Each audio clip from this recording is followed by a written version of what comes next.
નમસ્કાર મિત્રો, હું પત્રકાર કાજલ ચૌહાણ. અગાઉના વિડીયોમાં મેં તમને જણાવ્યું હતું કે સરકાર દ્વારા મકાન બાંધવા માટે સહાય છે તે આપવામાં આવે છે. જો તમે શહેરમાં રહો છો તો 2.5 લાખ રૂપિયા અને જો ગામમાં રહો છો તો 1.5 લાખ રૂપિયા સુધીની સહાય તમને મળે છે. પરંતુ આ સહાય કેટલી મળશે એ તમારા ઘર અથવા તમારું જે જમીન પર ઘર બાંધવાનું છે તેના પર આધારિત છે. એટલે જરૂરી નથી કે આ પૂરેપૂરી રકમ જ તમને મળે. હવે આ સહાય છે તે કેવી રીતે મેળવવી?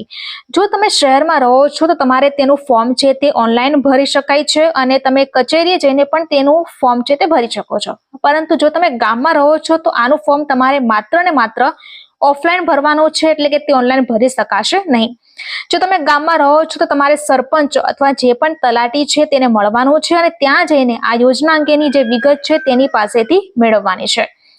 અને આ યોજનાની શરત માત્ર એટલી જ છે કે તમે અગાઉ જે પણ સરકારી આવાસ યોજનાનો લાભ છે તે લીધેલ હોવો ન જોઈએ, તો જ તમે આ યોજના છે તેનો લાભ ઉઠાવી શકો છો.